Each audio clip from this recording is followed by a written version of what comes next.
Okay, so welcome to session 3. We have 3 speakers who are attending virtually in this session. The first speaker will be Professor Karianne Bergen. She's an assistant professor at Brown University.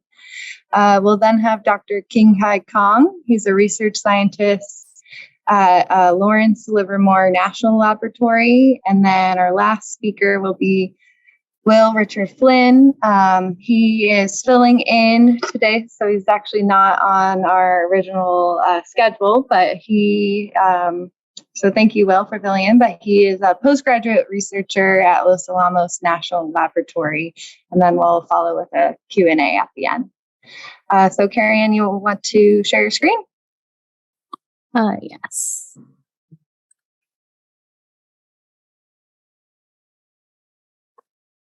All right, are you seeing the right screen? Yes. Okay, great. All right, hold on, let me just rearrange everything on my screen so I can see my notes. Just a minute. Okay, all right.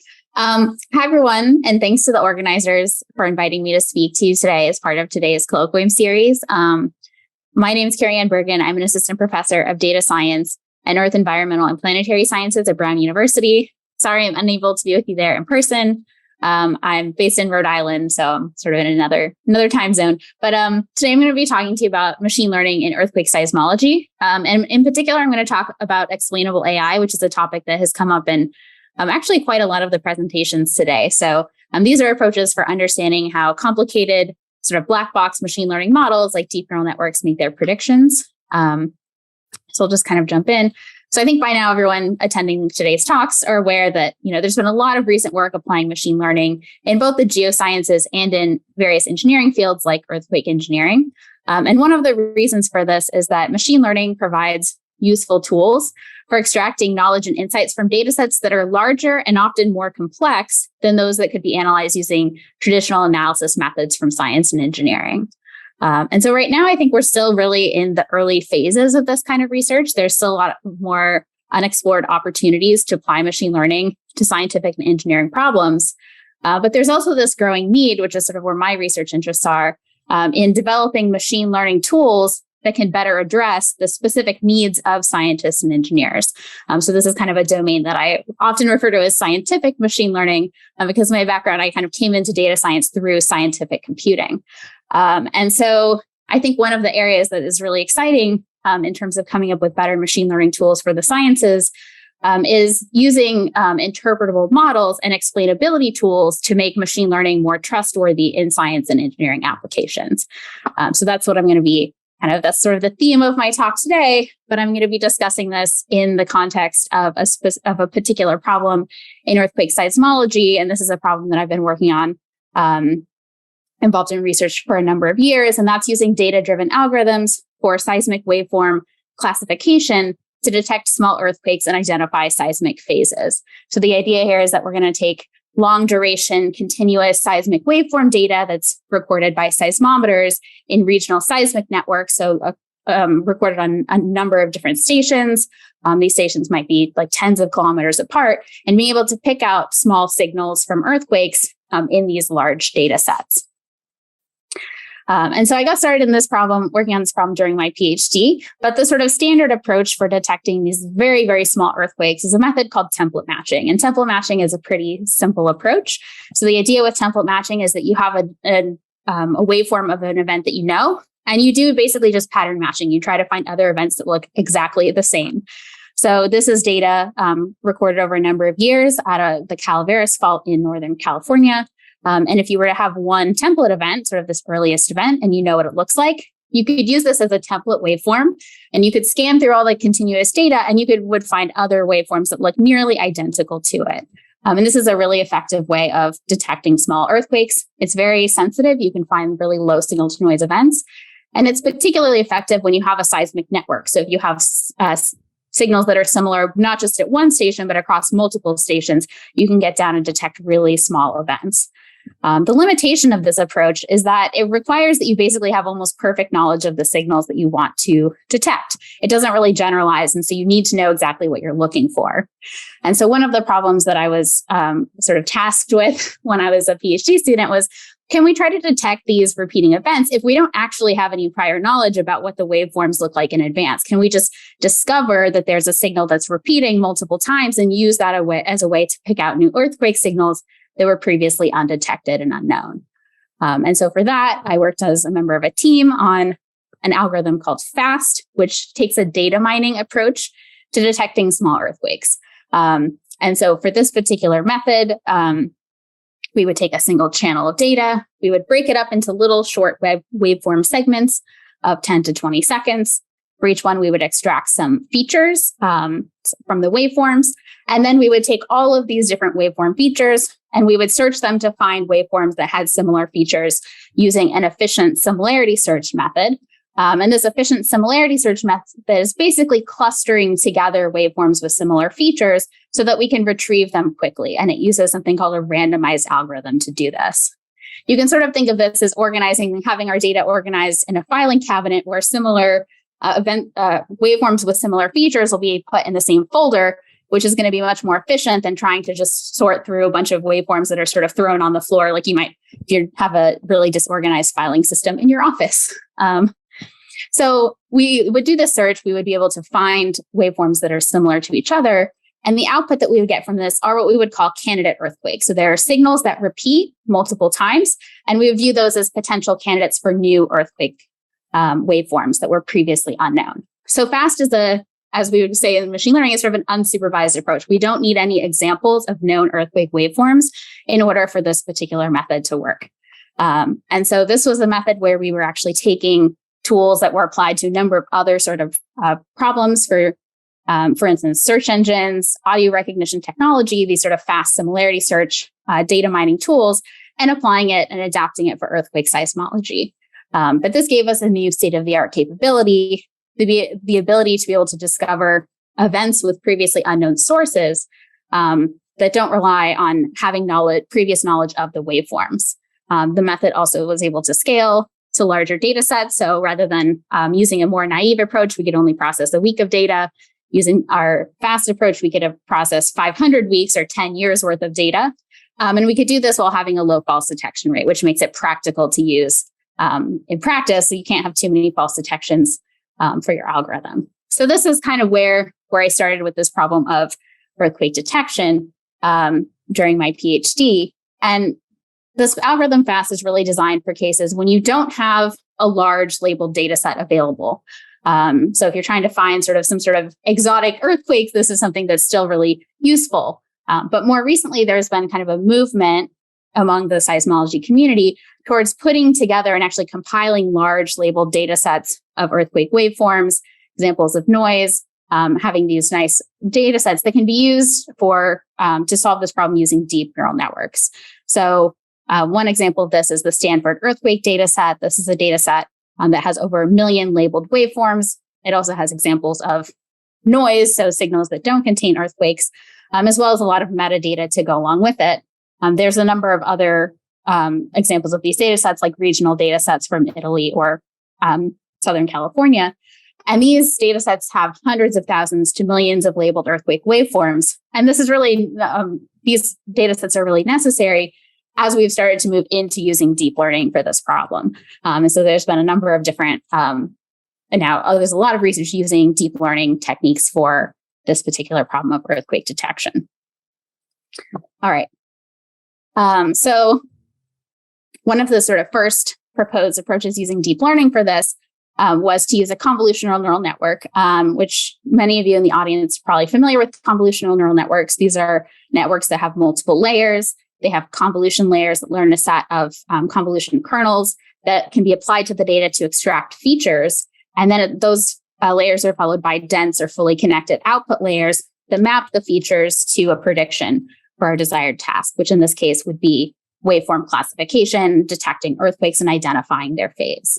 And so even a simple model like a convolutional neural network for this problem can have really high accuracies of 98, 99% on validation data.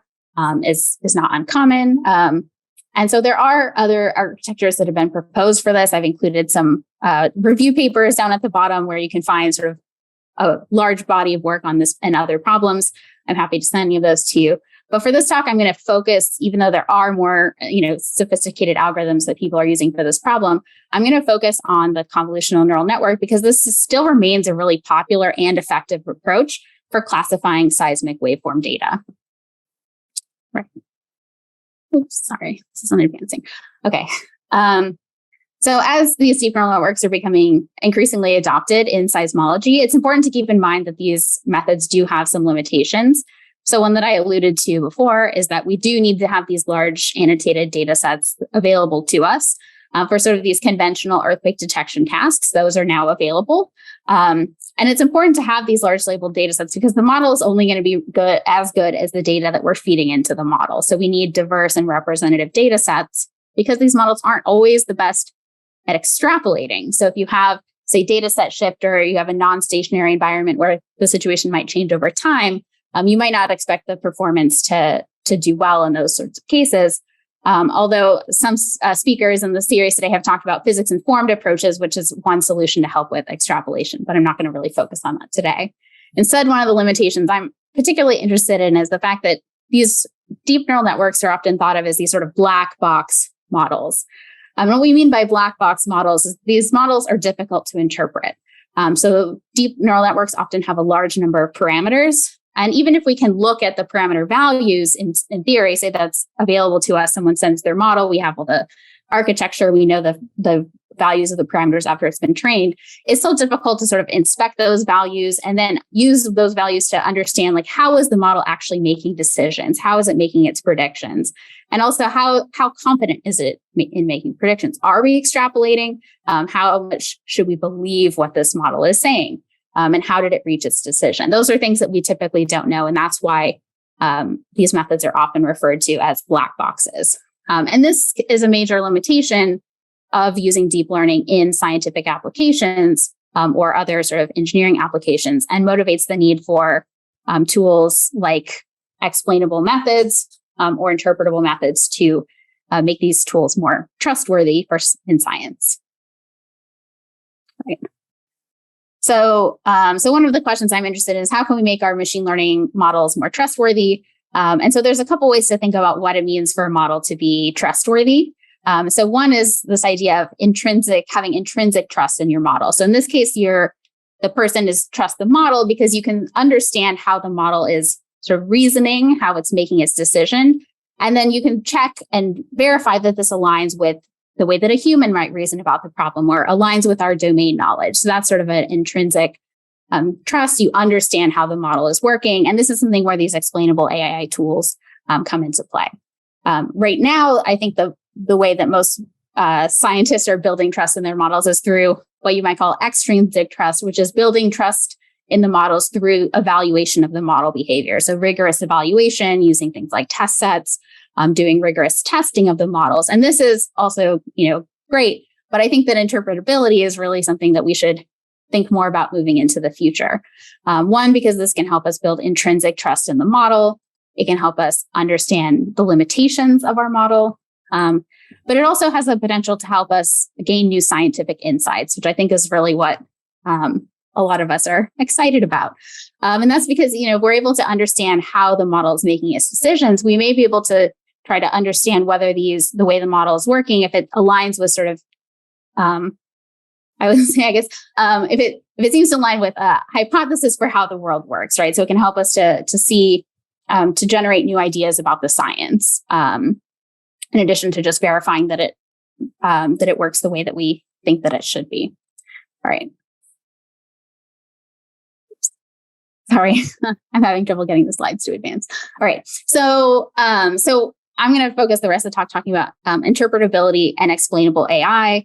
These terms are often used kind of interchangeably, but I use interpretability to refer to what I'm going to call intrinsic interpretability, and explainability to refer to post hoc interpretability, which I'll define coming up.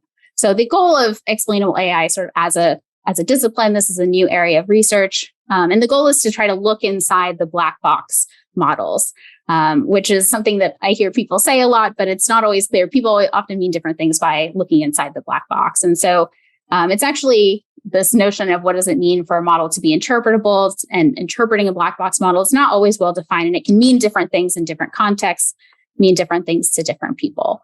But generally, if we want to explain a machine learning model, our explanation should address how or why the model is making the prediction that it does.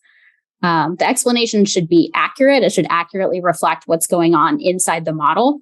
And for it to be useful, it should also be human understandable. So we don't want to have an explanation that's just as complicated as all these, parameter values and sort of the information that we already have. So those are the kinds of general principles that we're looking for. But there's a lot of differences. Sometimes you're interested in explaining the internals of the model, or other times you may be interested in explaining a specific prediction. Sometimes you're maybe interested in prediction of a specific example, or you may want to have a sense of a general sense of how the model is generally reasoning, not necessarily about specific instances. So there's a lot of different ways of sort of defining interpretability. And there's a lot of research about this and a lot of methods out there.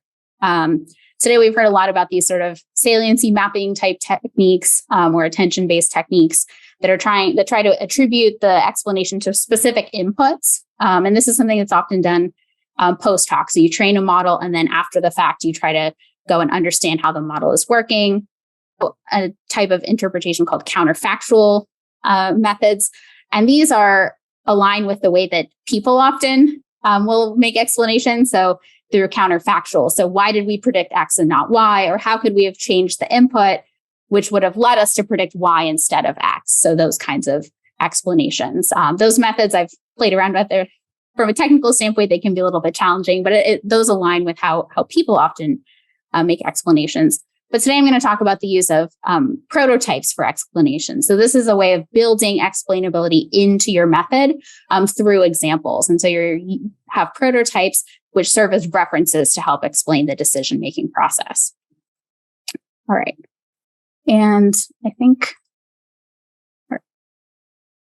so before I jump into that, I just want to, there's been a number of talks that have mentioned these kind of post hoc explanations, and this is where we're explaining the model after the fact. So the idea would be to take a model, we train the model, it might be sort of messy, difficult to interpret, and then we try to sort of understand what's going on within the model and asking sort of targeted questions about what's happening inside the model. So that could be something like, what is this particular component of the model doing? What features did it learn? What sort of features is it keying in on? Or it could be something like an image classifier, where we might say, what part of this image was the most important in identifying this as a cat, something like that. But this is a case where we're building the model and then trying to understand what the model is doing. Another approach that you could take, in contrast, would be to build a model that has interpretability built in, that's constrained in a way to make it easier to understand. And in practice, people tend to go with this sort of post hoc approach. And that's because it can be generally applied to any model. You don't have to decide from the outset that you're interested in interpretability. And so it's often easier to sort of pick up for scientific applications. And I'm going to sort of jump. I have some examples of that, but I'm going to jump ahead because I think it's been covered in some of the earlier talks. So I'm interested in this idea of intrinsic interpretability. And so explanations through design. So trying to tweak your architecture to make it easier to interpret. And so that's the approach that I've taken with my sort of recent project. And so here the idea is going to be to use prototypes to make a model more interpretable. So the idea is that we can explain how the model is making decisions by relating our test observation that we want to make predictions to a set of prototypes, in this case, waveforms. So this is going to be a model for waveform classification, and it's going to use these prototypes. So the prototypes are going to be waveforms, and they're going to be learned as a part of the neural network architecture. So these are going to be built into the model. They're going to be learned during the training. Prototypes are an idea that's been around in this sort of interpretability and XAI community. So there are similar approaches that have been used in literature using prototypes. So prototypes themselves aren't necessarily a new idea, but I haven't seen this approach used in earthquake seismology previously.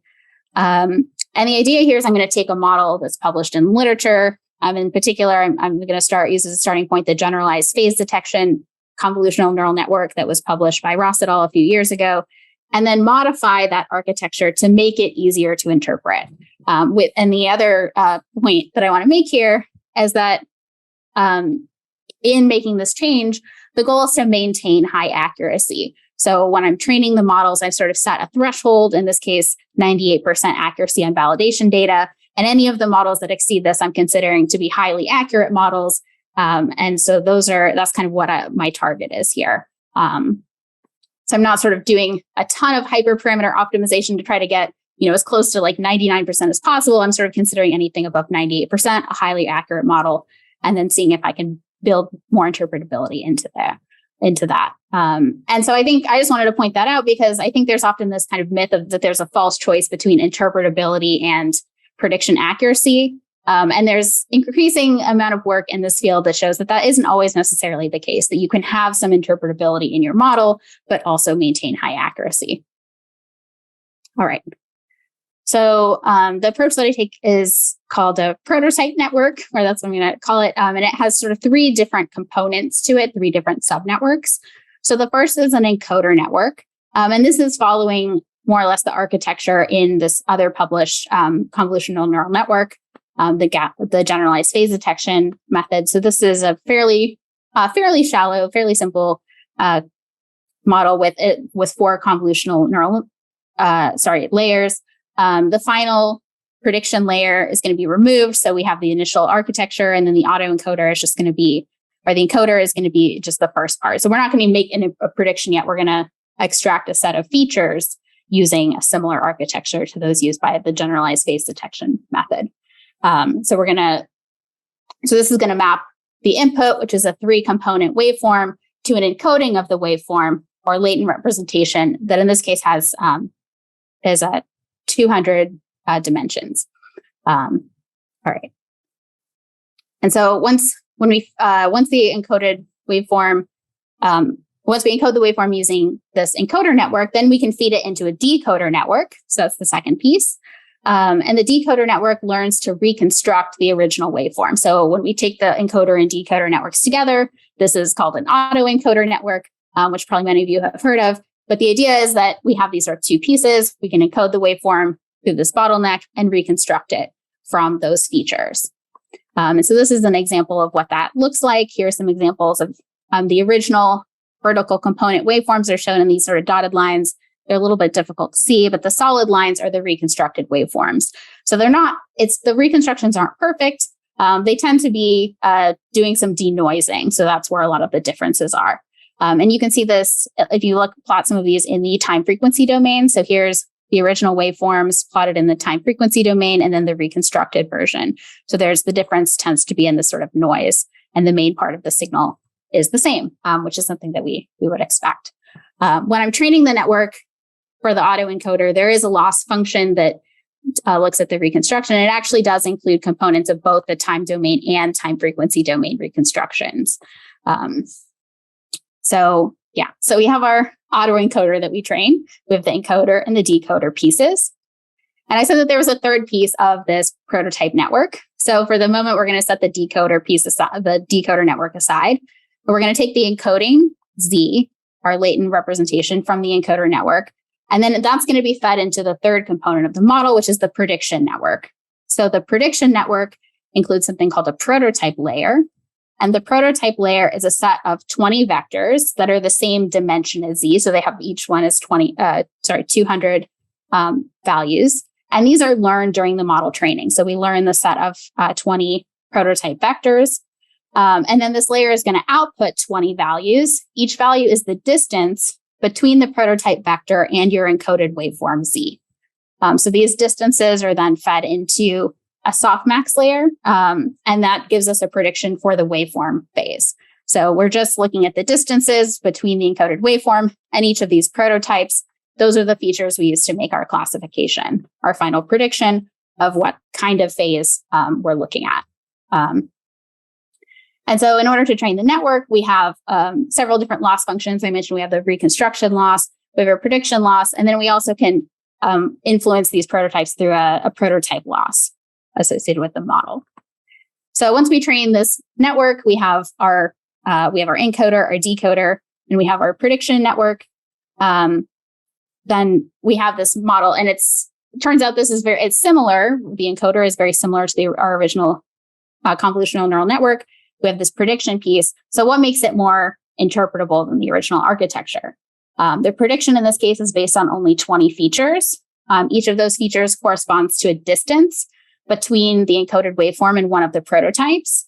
And then we can take these prototype vectors, we can feed them into the decoder, and we can actually visualize what they look like. So now we actually have a set of 20 waveforms that we can look at.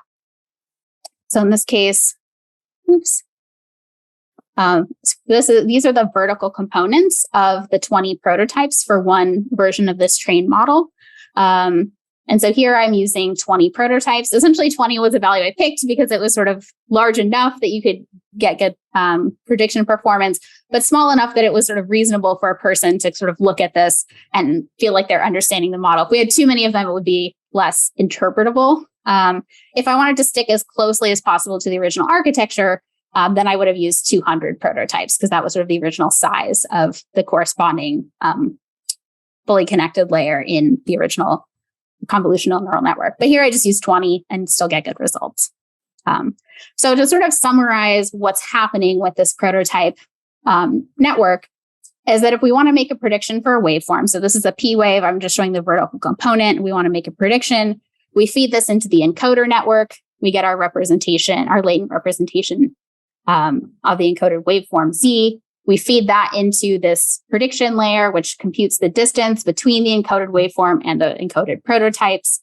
This gives us 20 features. Here I visualize the feature values in red. So here, I think the darker the color, the smaller the distance, and the larger the distance, the lighter the color. Just tells you how similar the waveform is to each of these encoded prototypes.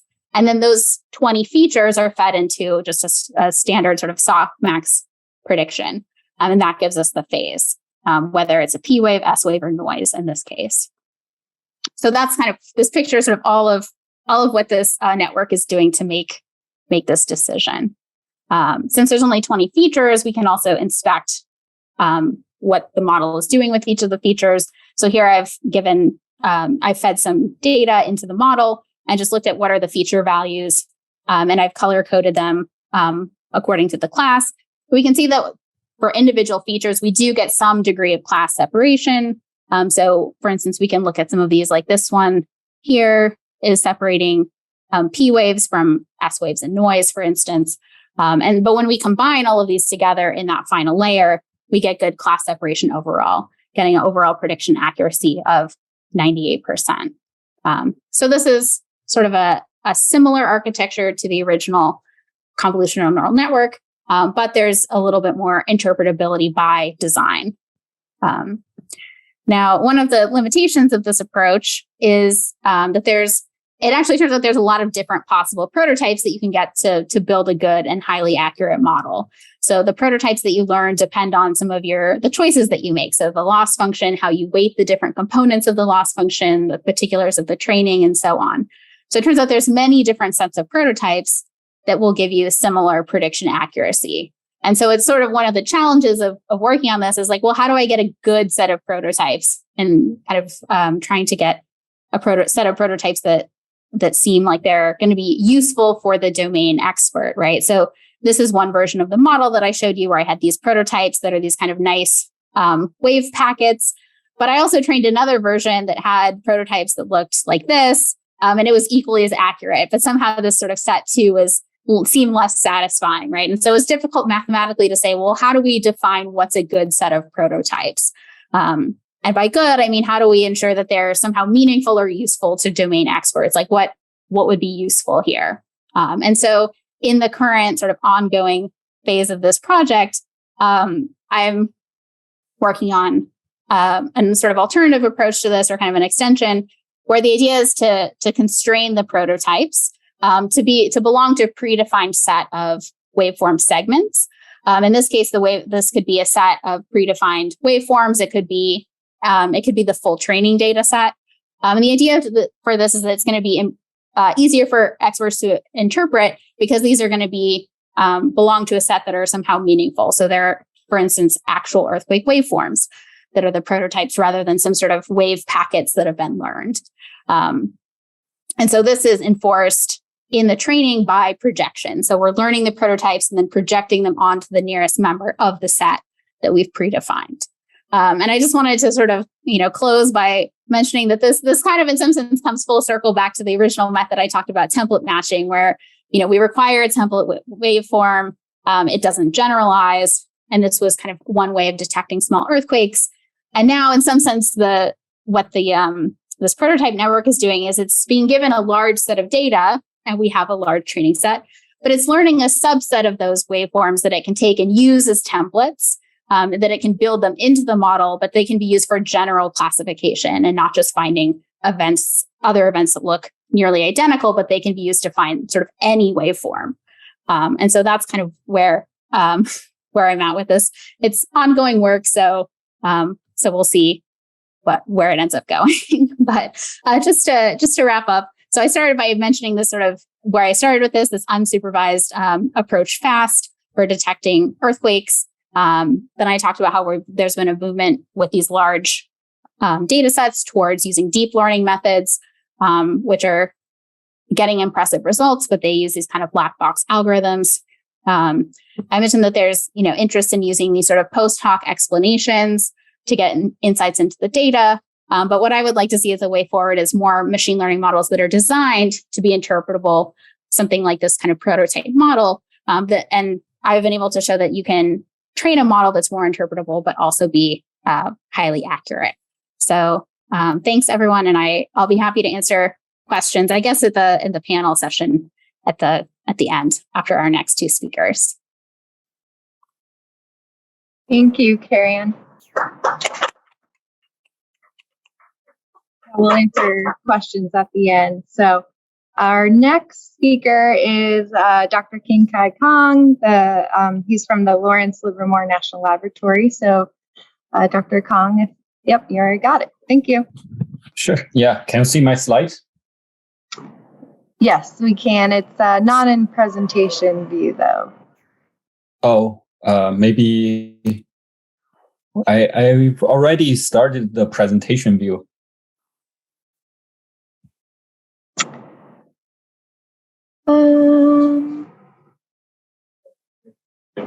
Yeah, you might be on the wrong screen then, because we can see your slides on the side. Okay, let me stop sharing and then try one more time. Okay, let's try one more time. Can you see my presentation? Yeah. Yep, that works. Okay, cool. Okay, hello everyone, and thanks for the organizer to inviting me to talk here.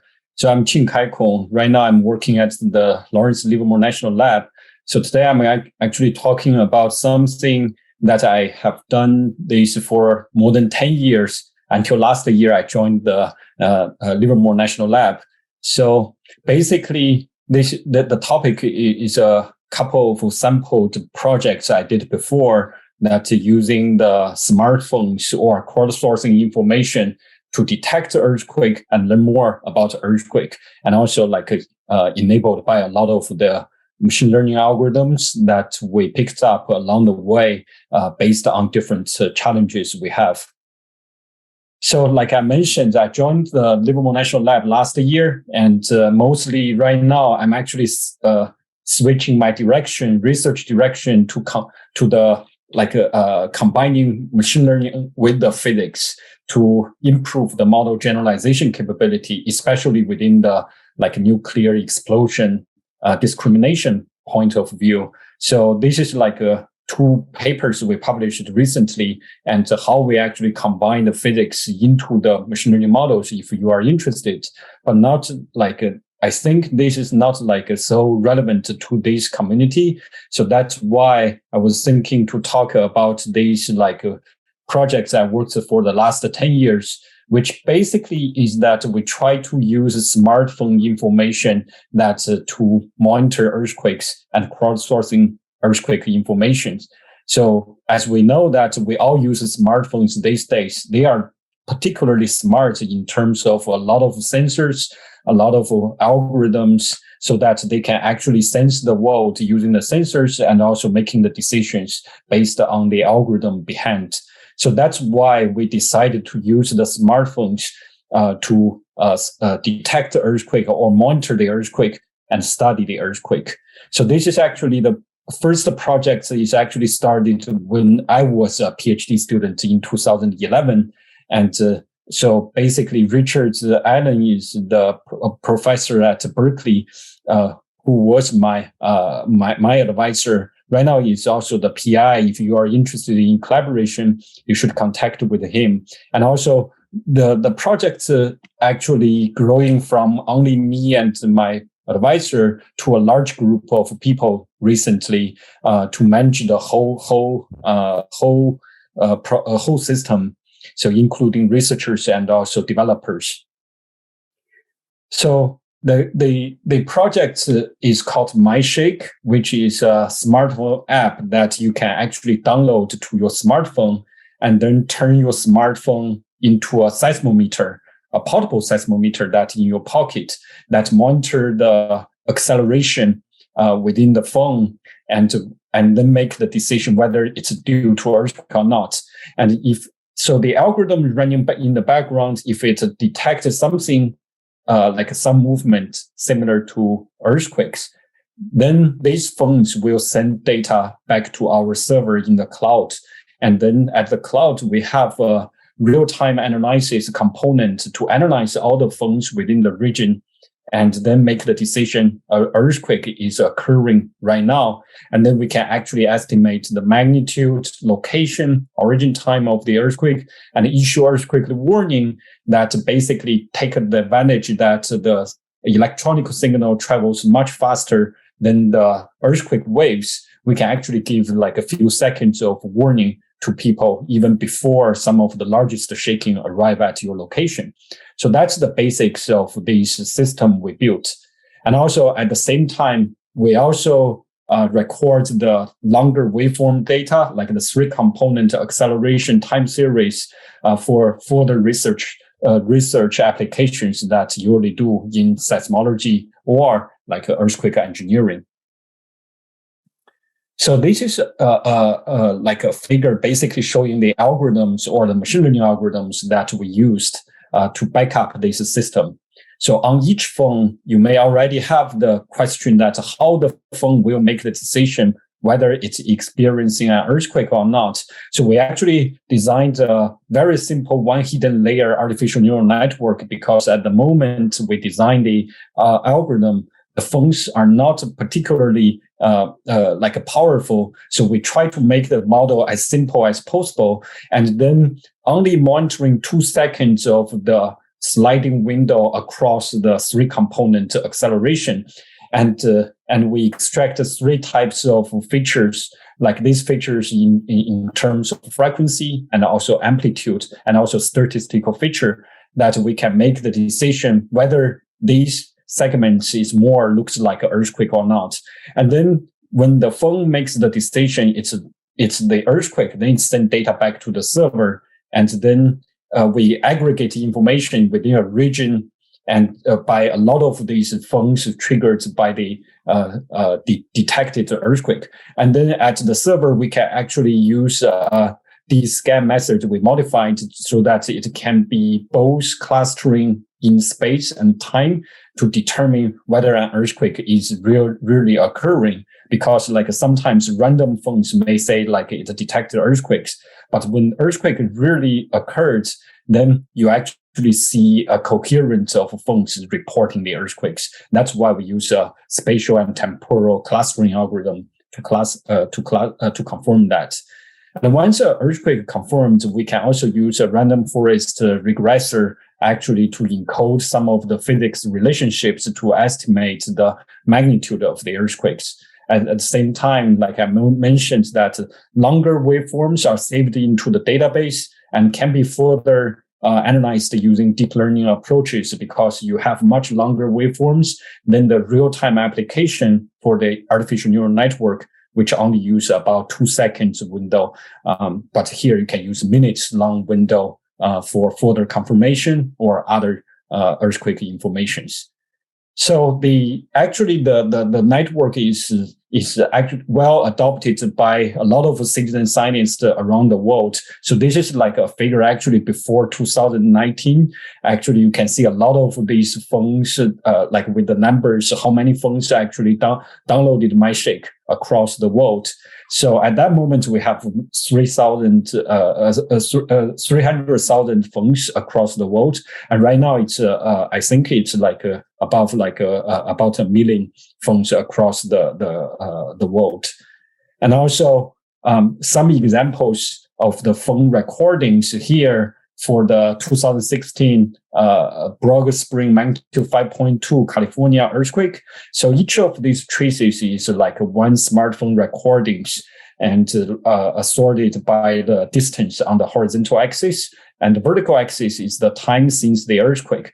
So what you can see here is that like each of these traces is one phone, but you can see the nice P wave and S wave move out from the epicenter of the earthquake based on this smartphone network that you can see. So very clearly you can see this move out. And also you can examine the phone recordings with the nearby seismic stations, which is high quantity seismic stations, which is showing in the red curve here. So this is at about 40 kilometers. The phone and the station is about 1 kilometer apart. So you can see, actually, we see both the P wave very clear and the S wave as well, even though the phone have different response, because these phones are not bolted on the ground. So it might be on the desk or like some containers and so on. But also at 100 kilometers, you start to see why the high-grade seismometers is still like very useful, because like you can see here, the P wave from the phone itself actually is buried into the noise, because the sensors inside the smartphones is really low quality, and you can't actually see it very clear at further distances. But high quality sensors is still like usable in this distance. So that's why a combination of them will be an ideal case. Right now, we have researchers at Berkeley actually study how to combine both the high quality sensors and also the smartphones. And you probably heard from the news since 2019, MyShake 2.0 starts to issue earthquake warning to the state of California. So through the USGS Shake Alert system. So basically, that's the new version of MyShake that we developed. And also, like it delivered the Shake Alerts early warning message to the users if you download the MyShake app. And also, it allowed the users to submit felt reports when they think they felt an earthquake, and they can submit detailed damage information. And also they give preparedness and safety tips, and also like a real-time earthquake information around the globe based on USGS. So this new app actually adopted by a lot of people. And here is an example of magnitude 4.5 earthquake in 2020 that in Los Angeles, that about 20,000 phones actually alerted. And most of them get like information within like about 6 seconds after we send out the message. And we did get some of the response from the users that they got the warning even before some of the shaking actually starts at their location, which is initial success. And also, like I mentioned, that we asked the users a few questions or short surveys about whether they felt the earthquake and what kind of shaking they felt. They can report building damages. They can report like how large the shaking is and so on by just answer a few questions. And this information is kind of like similar to USGS Did You Feel It, which I'm actually comparing here. On the right is the USGS Did You Feel It survey. They have very long survey, and also we only have a couple of questions built into the MyShake app that you can see. This is our like a shaking intensity map that generated by the users submitted the felt reports.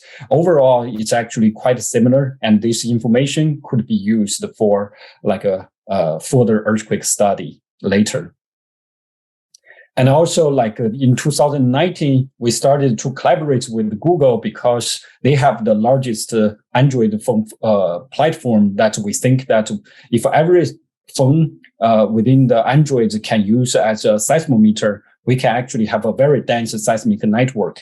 And Google actually implemented the whole idea behind the Android phones. And now each of the Android phones is a portable detector, a seismic detector, and also a magnitude 4.5 earthquake in Los Angeles.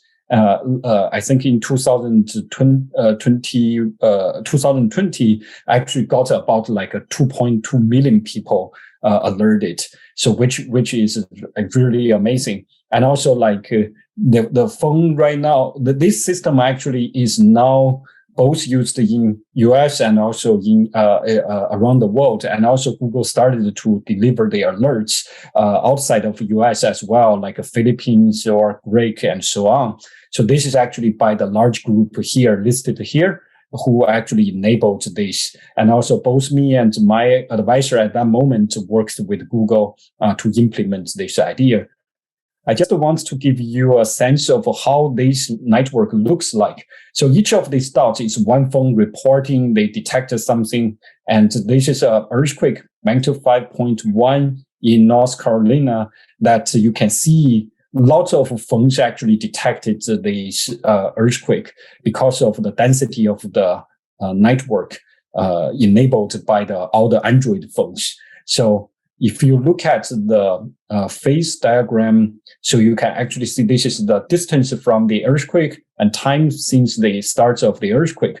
Each of these dots is one phone reporting they detected the earthquake. So what's basically what you can see that this is the different phases related with the seismic waves that actually propagate out from the epicenters. You can actually see very clear difference of phases through this type of data, especially when it's particularly dense. So this is actually what we want for the data in the future that we can study the earthquakes. And of course, that you can understand, like for a lot of the earthquake engineering community, we want to understand the shaking and especially like the close distances. So you can see in this case, like I'm plotting here, both the smartphone data and also the seismic data. So for the high quality seismic data is these red dots here. So you can see they only have like maybe less than 100, but you have thousands of these smartphone data showing you the PGA, especially at the very close distances. But we do find that the PGA value from the phones are about like 1 order of magnitude stronger than the traditional seismic stations. We think it might be due to the response of the buildings, or it's due to like the fact that the phones are not fully bolted or fully coupled with the ground. So right now, researchers are still like trying to figure out this calibration difference and also like to understand this as well. So that's just the MyShake system, but also like I mentioned that we asked the users to submit the information about like whether they saw like damaged buildings or damaged infrastructures, but right now we are not allowing them to submit the images, but there's a plan that we want them to submit the images after the earthquake as well. So that's why we started to work on another problem that a group of students from Berkeley and also from a researcher from AT&T are worked together with me on this problem, trying to detect the damaged building images from like crowdsourcing images, because we think that once we allow the users to submit the damaged building images, they may submit a lot of other type of images that we want to filter out in real time. So that's the purpose of this one. But we don't have a lot of data or a lot of label data. We actually used transfer learning in this case. So this is like the data, for example, after the earthquake, users submit the images. They saw damaged buildings, damaged bridges, or damaged roads. They submitted to the basically submitted to the system, and then right now, like in order to train this model, we actually downloaded like the images from the crowdsourcing images from the public platforms like Google Images, Getty Images, and so on. We downloaded about a few thousand damaged building images. At the same time, we also downloaded some good buildings and random images so that we can make a classification problem to classify which image contain damaged buildings. So we used a way called transfer learning. I think a lot of people here are familiar with that. Basically, we used the VGG19, which trained on a large database of ImageNet and learns good features from these images. And then we just cut the last block 5 out to adapt it to our problem using like the few thousand images we downloaded from the network. And so basically, we built this model, we tested and compare it with some baseline model, and also we tested this in real time on Twitter and showed that this approach actually works pretty well. That gives us like a precision and recall for the damaged building and non-damaged building really well in real time. So right now, like folks are still like modifying this to trying to implement this in the future for the real-time applications. So, but the model still have some mistakes that it commits. So a lot of the mistakes we found is that like some minor cracks on the buildings or the night scene that you don't have a lot of light sources. And also we found surprisingly like a lot of the mistakes made by the soft story building, which you have the first floor collapsed, but the interior of the building seems still fine. And these one are particularly difficult to detect, and also some of these features looks like the rubbles from the damaged buildings. So right now we are still trying to improve the model by including more of these pictures or improve some of the algorithms to do that. And also, like Karianne just mentioned that it's always important to understand your model. We also implement the grading cam method, which is a type of the silency map method Karianne just mentioned, to show which part of the image is showing where is the damaged building and where is the non-damaged part. So overall, the model we built actually did pretty well, showing where the damaged buildings are and also where are the non-damaged building component in the images, so that it make the decisions. We know that the model actually learns to tell the difference instead of learning some of the artificial things. And also another project I worked on with a group of researchers here, from University of Colorado Boulder and also USGS, is also thinking about information after the earthquake, but not particularly related with the sensor data, but more on the Twitter or Reddit. So we actually summarized the findings in these two papers, published in the last 2 years. If you are interested, you can take a look. So this type of information can help us to get more information, especially public response, instead of the earthquake response directly from the internet. So the idea is that after the earthquake, people tweet the information on Twitter or like share the information on Reddit. We can analyze this type of data. You probably already saw, like after the earthquakes, we see a huge amount of increase of the number of tweets or the Reddit actually across after the earthquake. This is the magnitude 7 earthquake, Ridge Crest earthquake a few years ago, and there's a foreshock magnitude 6 ish earthquake here. So you see these two peaks associated with the people's tweets. And also one interesting thing you can get is that you can analyze people's emotion response. So this is basically plotted like the time on the horizontal axis. And also each of these lines represents whether it's a positive tweets or the negative tweets from the emotion point of view. The red one are the negative point of view tweets. So basically what you can see after the magnitude 7.1 earthquake, there's a huge increase of the people's emotion, like people's scary response to the earthquake. And also it's slowly dying down and emerges back after basically like after a day or two. So that's what we can understand people's public response from the earthquakes. And also we can model what people are talking about using topic modeling. So basically you can think this is a kind of like a clustering of the words inside each of the documents for two different topics. So we can actually learn a lot of different type of rumors that after the earthquake, people are spreading and also discussing this. So this is actually extremely useful for some authorities to know that, okay, these type of rumors are spreading at this moment, that they can actually tell, they can actually try to communicate with the public so that to reduce these rumors.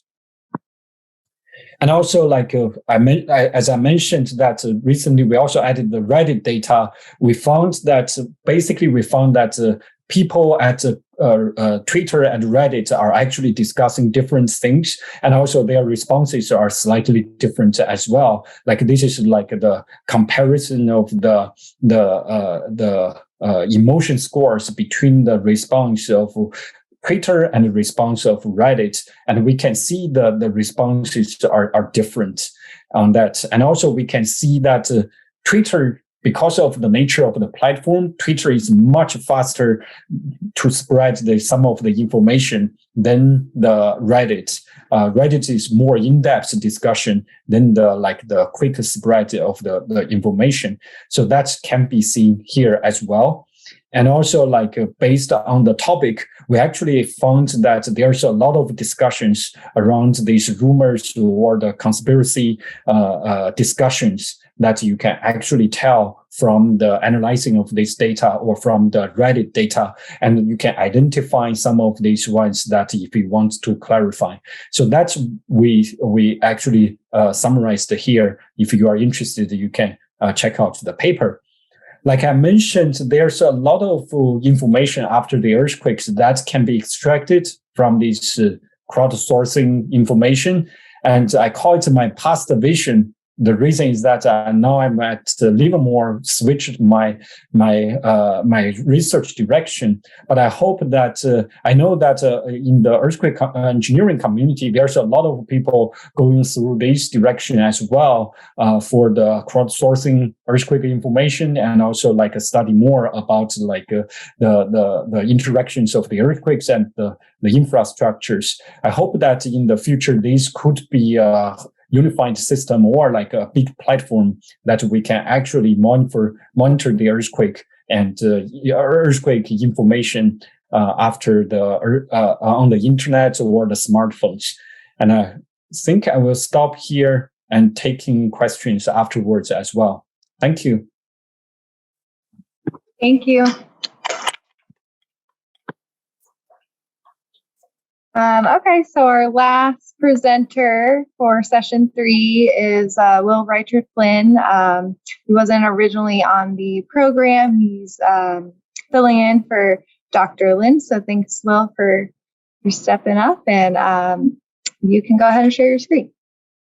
So much.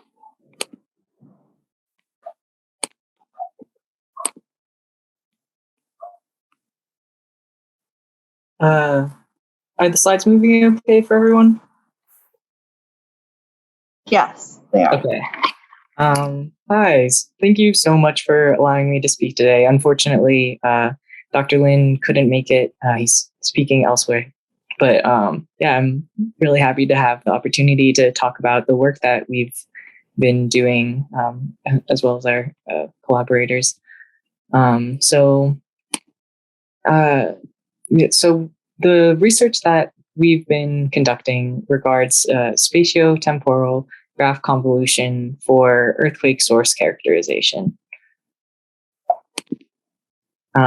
So basically, this is a method for earthquake location and magnitude estimation, which, as you know, is are two important aspects of a seismic catalog that can be implemented for many different applications.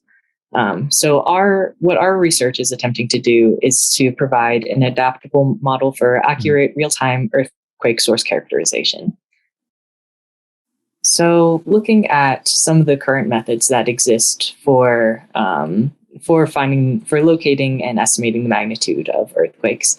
So there are of course standard tried and true methods such as travel time inversion and full waveform inversion, and both of these methods have are obviously extremely effective under many circumstances, but do have limitations in certain ways. So travel time inversion, as a multi-step process, can at times have limited accuracy, and that accuracy is especially susceptible to noise found within the waveform. Full waveform inversion is much more accurate. However, it is more computationally ineffective, and requires more knowledge of the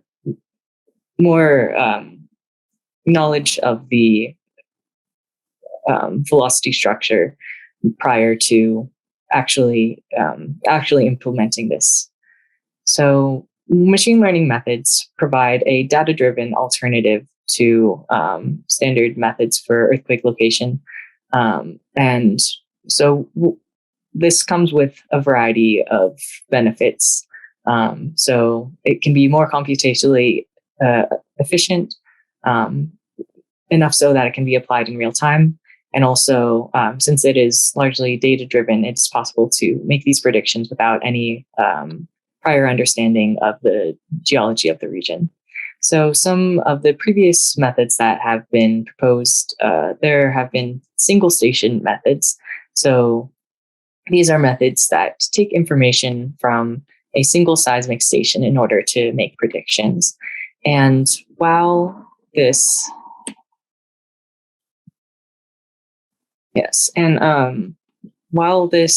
is so this has some effectiveness, but it doesn't take into account all the information that can be gained from using a network of stations altogether. There are also some people have proposed convolutional neural networks in order to solve this problem. However, one major drawback of this method is that it often requires that the input that is used has to be a static set of seismic stations. And this doesn't work quite so well under circumstances where maybe you only want to use a subset of the stations, or in a network such as the California seismic network that has great longevity and changes frequently over time. Graph neural networks provide an alternative to convolutional neural networks and are do not require these static inputs. However, many of the previously proposed networks either have fixed edges or don't work with full waveforms. So what we are proposing is a graph neural network that works with full waveforms in order to make predictions. So no pre-processing is really required other than basic filtration. And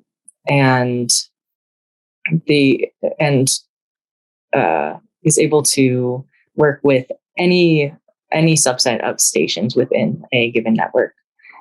Also, I didn't mention this before, but if anyone has any questions throughout, please feel free to either interrupt through the chat or just turn on your microphone and speak up, because I'm very happy to answer any questions as they come up.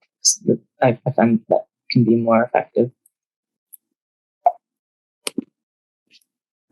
Okay, so looking at CNNs versus graph CNNs. So a convolutional neural network is basically works best with gridded data. So this is where information is shared across adjacent packets of or pixels and across an evenly distributed Euclidean space. So this really isn't the best representation of a seismic network, where you barely ever will have a set of perfectly gridded stations. And also the interactions between the stations, due to subsurficial complexity, might not add complexity, so that even if two stations are closer together,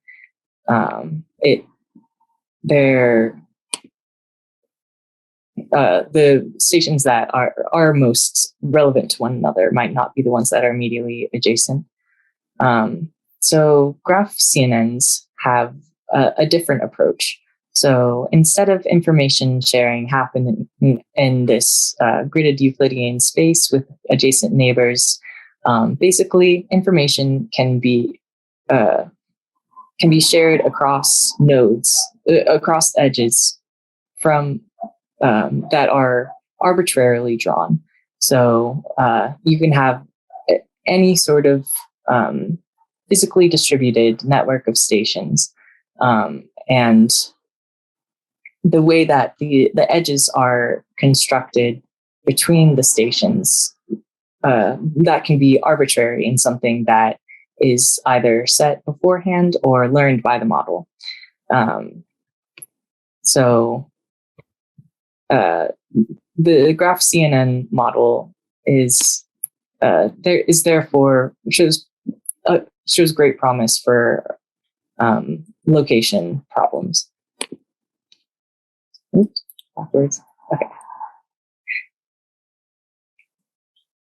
Okay. So the model architecture that we are proposing has three major parts. So there is temporal feature extraction, spatial feature fusion, and prediction. In the temporal feature extraction phase, there are these waveforms are collected from each station, and they are all run through the same CNN model in order to extract a feature. And these features are then pooled together along the temporal axis to basically create one vector with stations that are relevant to the waveform information that was extracted by this initial network. And these features are then all concatenated together into a single vector. This vector is then used as the initial input into graph convolution.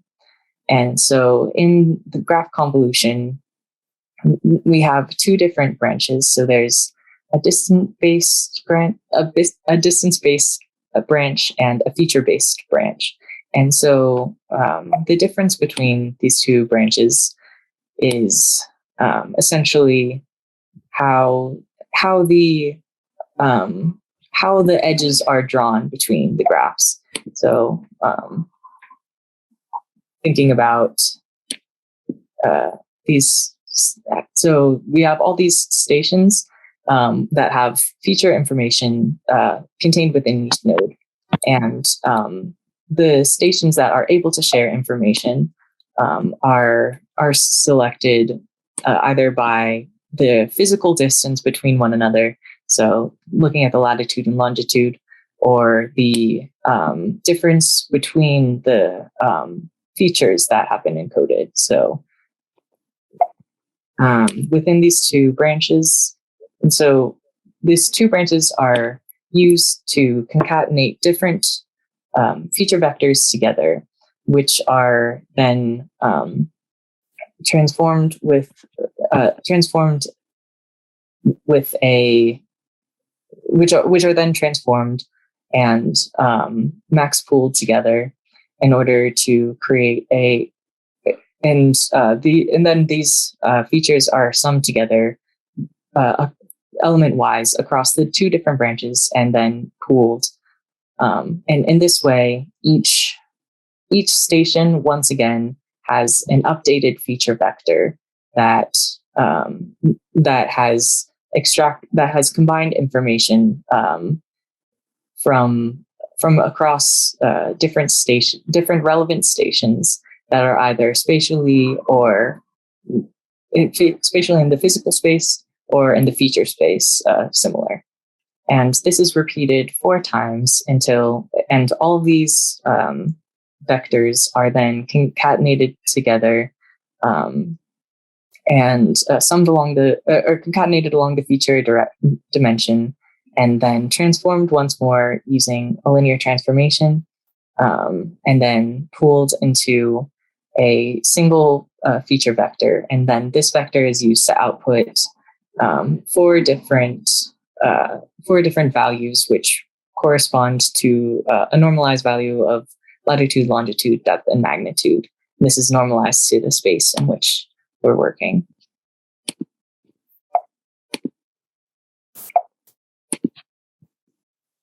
Okay. So yeah, this is just a visualization of this. So if say that there's an event that occurs, the stations that have observed this event are grouped together and are allowed to share information with one another, whereas the stations that don't pick up on the event generally cluster together. So we tested our model using 2 different data sets. So this Southern California data set. So this is looking at regional events with tectonic seismicity, and the events collected from Oklahoma. So this is a smaller scale and includes some events that have been created by induced seismicity. And we compare our model to 2 different baseline models. So a model that uses a fully connected neural network, so not using a graph neural network, and a model that does use graph convolution, but does not use the dynamic edge generation. So the results that we found are that we found that our model. So you'll see that only our model and the baseline GNN model are shown for the magnitude. That's because the fully connected model didn't have a magnitude output. But basically, there was not much improvement in terms of magnitude for our model. However, there was improvement overall in terms of location error, particular improvement with the latitude and longitude. So here's a visualization of the performance on the Southern California data. So the latitude and longitude predict fairly well. However, the depth and magnitude predictions are not at all where we would want them. So particularly the depth predictions have been especially problematic. So to take a look at what might be causing the errors within our model, we applied the model to a synthetic data set. So essentially, this is applying our model to a data set where there's no label error, there's no waveform noise, and there's a very simple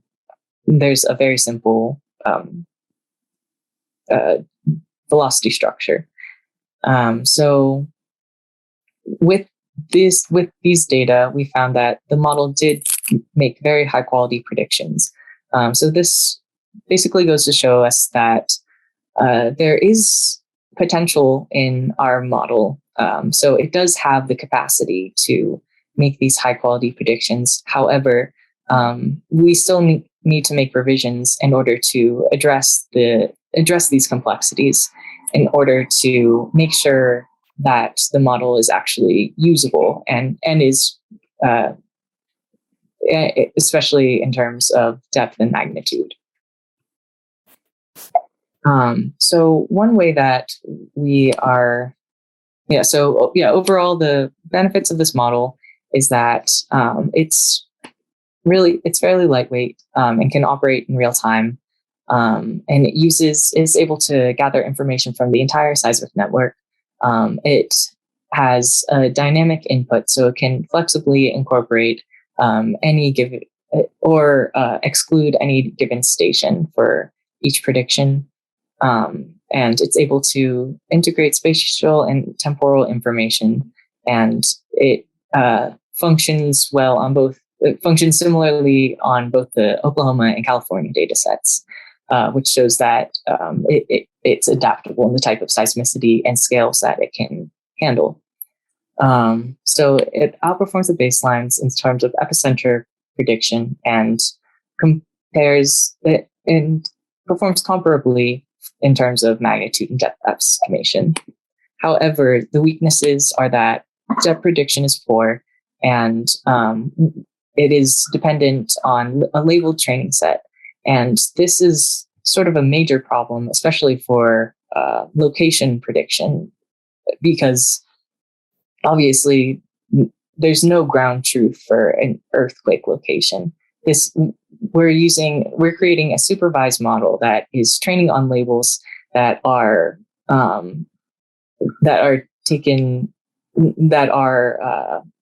found by inversion which inherently will have some errors within it. So the labels themselves have some inherent unreliability. So the more that we can avoid being fully supervised in the training, likely the better results we'll be able to have. So some improvements that we are attempting is to calculate loss through physical modeling in order to reduce or eliminate the reliance on labels.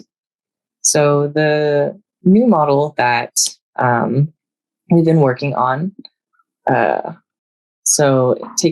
has a prediction step. So taking an input waveform, using the same GNN described previously in order to make it with an addition of a few more outputs. So now instead of latitude, longitude, depth, and magnitude, there is an output of latitude, longitude, depth, magnitude, strike, dip, and rake.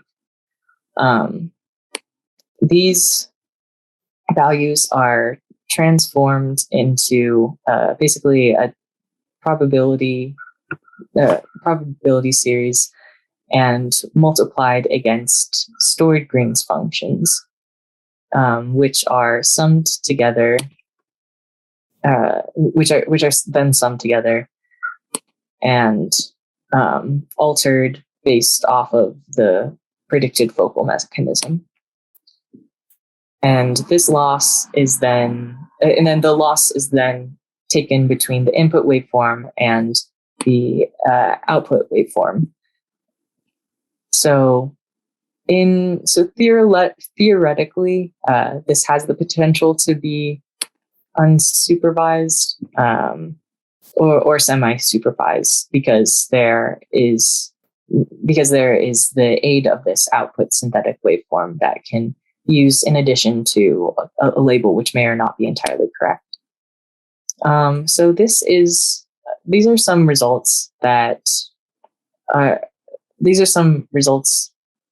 that we found from using this model in a semi-supervised way on synthetic data, particularly. So this isn't using real data. This is using synthetic data.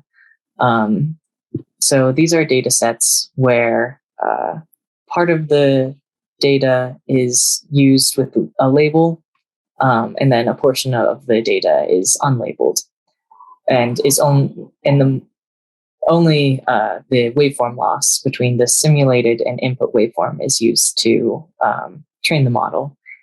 And we found that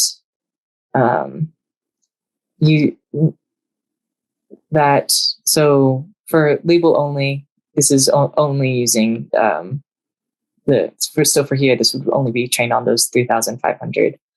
This would be, and the waveform and label would be trained on that 3,500 plus 12,500 unlabeled. So overall, we found that using the semi-supervised method with the simulated data, we were able to get to use fewer labeled samples in order, and still we were able to use a small amount of labeled samples and still make high quality predictions. However, using only the waveform loss,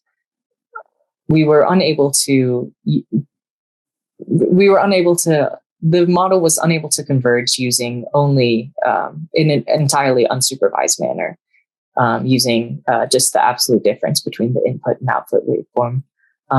So we did some experimentation using transforming both the input and output waveform into an embedding before, and using a pre-trained embedding model, and using that embedding instead of the actual wiggle per wiggle difference between the two waveforms, which wasn't converging very well. So essentially, it's a pretty simple model that has 4 layers of convolution, and this is the loss embedding that is then used on the.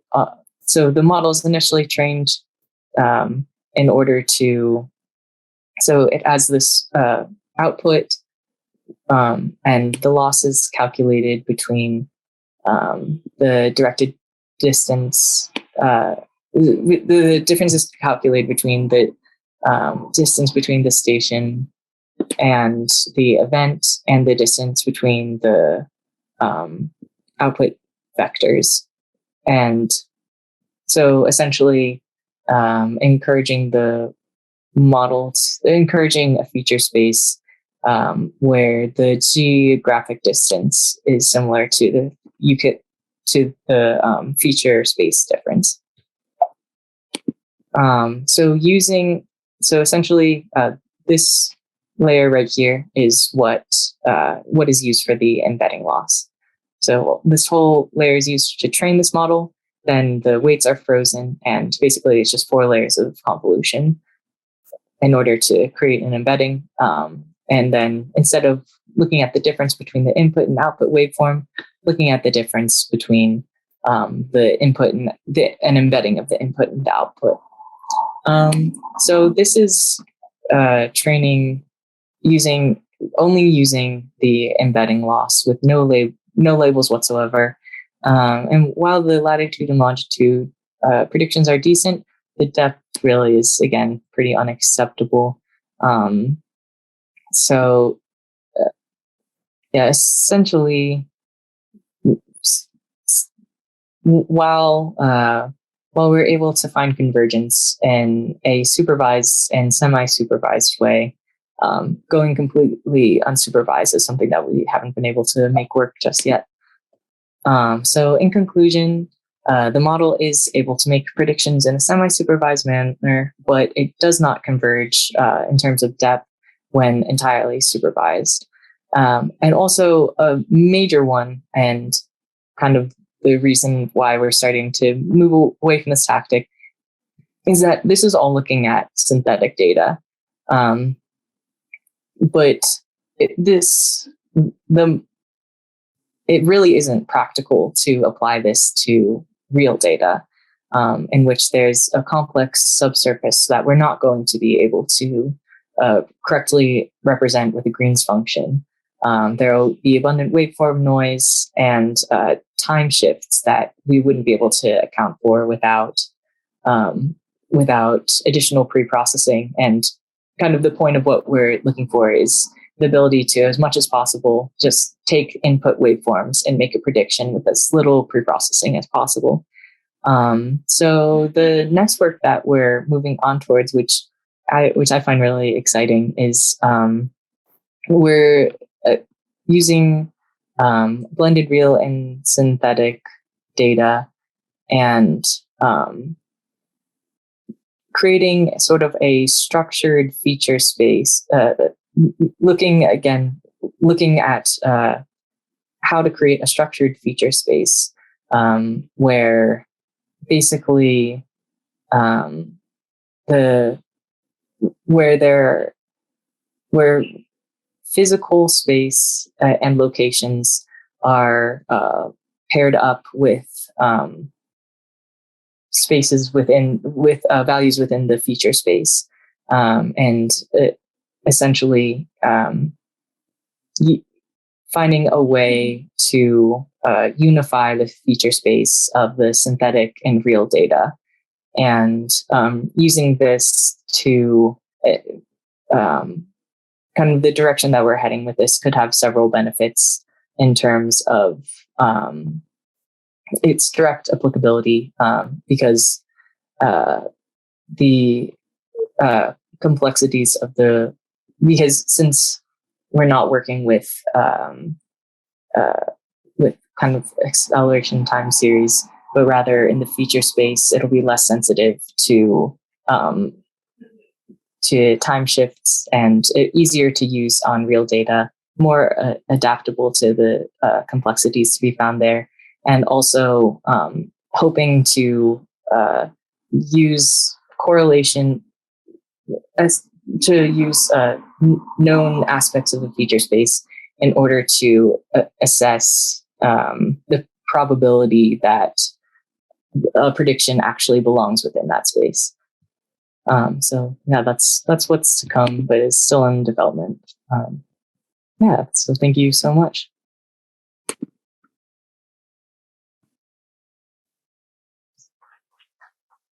Thank you, Will. Okay, so we are right on time. So we can, I saw that there are some chat questions.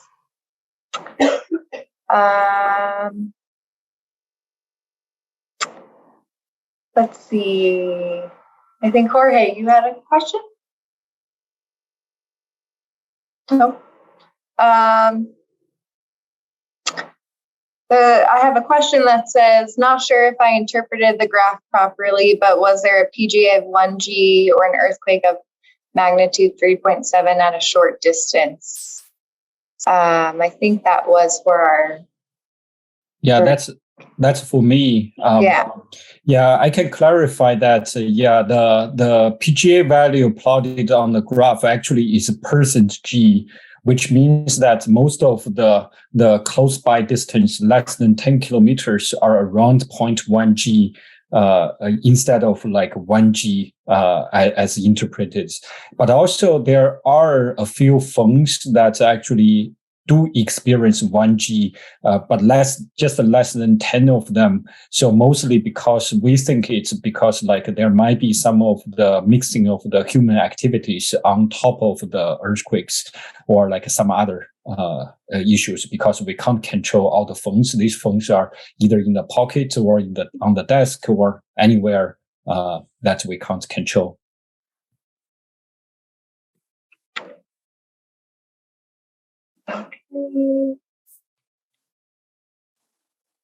I think that's all in the chat. Does anyone else have any questions? Anyone here in person?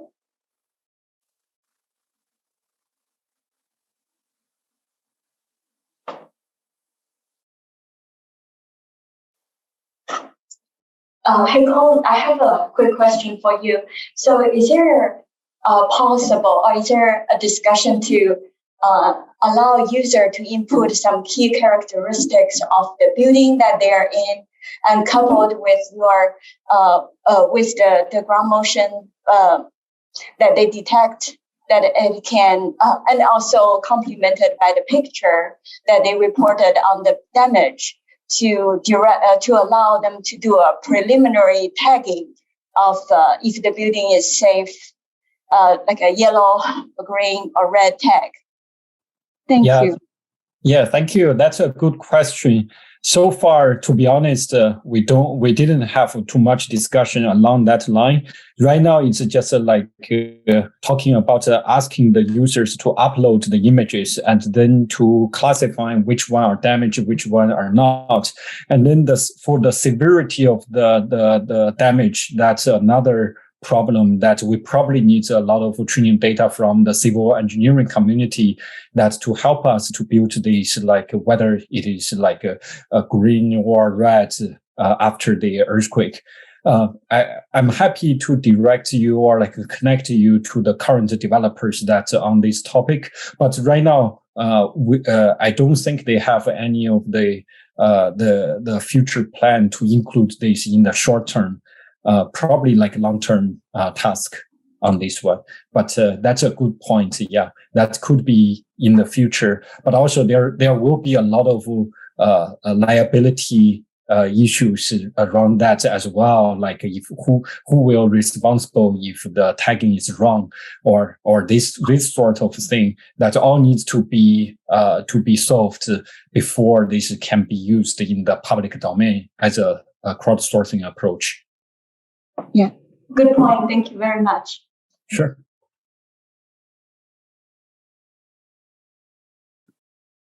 Any other questions?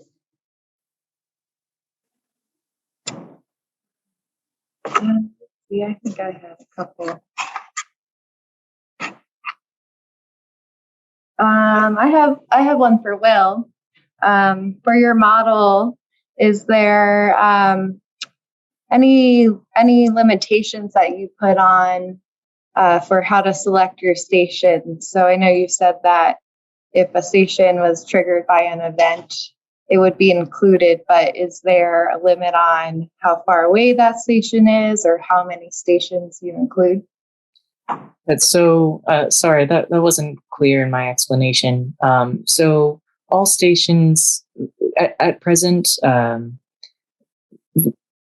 there's basically a maximum number of stations that can be included.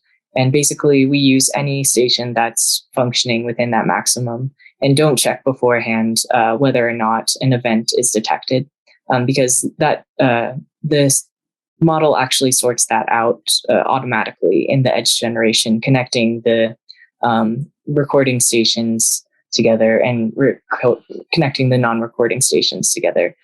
So they're really, so we don't make any, we didn't do any sort of selection process beforehand with the stations. One other question for you I had was, have you guys looked into topography? So, you know, the depth predictions of new and old models, you said aren't where you want them to be. So, does topography have any reason for that? That is a very good question, and I don't think that we have really taken topography into account, and that could actually make a major impact. So, thank you. Sure, I guess include me in your publication. Yeah. Anyone else?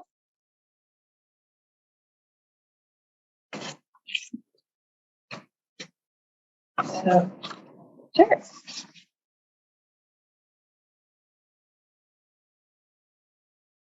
This is for Professor Qong. I really enjoyed your presentation, and just to ask a couple more questions and elaborate a little bit about how the questionnaires are working with the MyShake app when you are asking for information about that. And and trying to outreach on information. It's hard when you have like a phone user and you have no idea what their knowledge is and you're trying to collect information from them.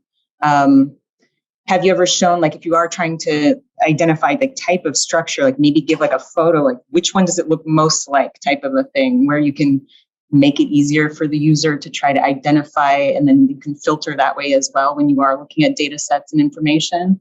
How are you looking into that a little bit, or is the group? Yeah, that's a really good question. So, to be honest, so far we haven't looked at that detailed information yet.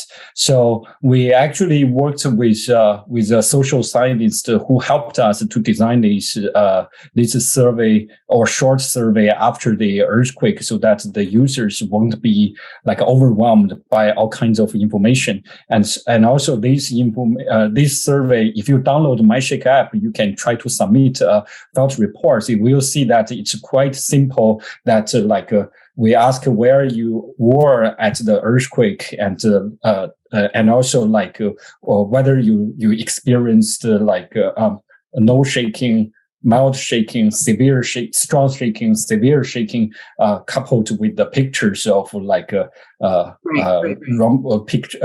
picture frame or like a furnitures and so on.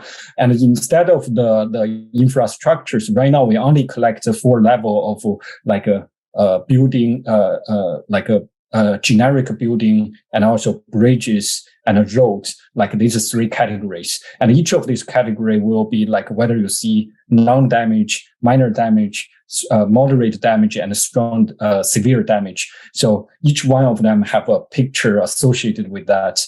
And so the users can select which one they saw. We didn't allow the users to give a lot of like a free form information at this point, but that could be in the future added as well.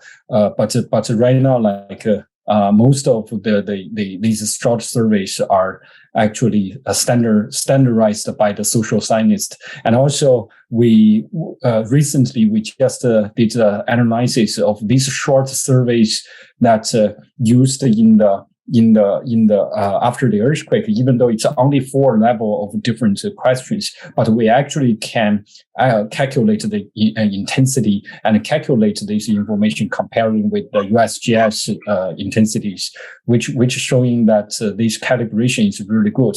But for the other detailed information, I think it's useful to collect them, but also needs to be, we should be careful about there's some users might be more knowledgeable than others in terms of different kinds of buildings. And we need to design these surveys more towards the users who are not knowledgeable about this, and what's the good way of representations. I think that's probably needs both social science and earthquake engineering folks to help. Yeah. Okay, thanks. Yeah, thanks.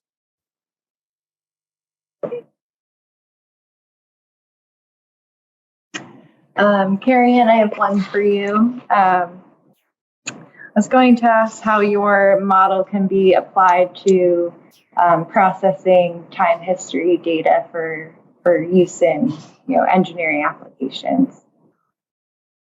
Yeah, I'm not really sure. I think that some of these. I'm interested in how these methods, designing sort of interpretability into the methods, could be used in other applications as well. So I think if there were other models that were using, convolutional neural networks, you could, apply a similar technique, I think.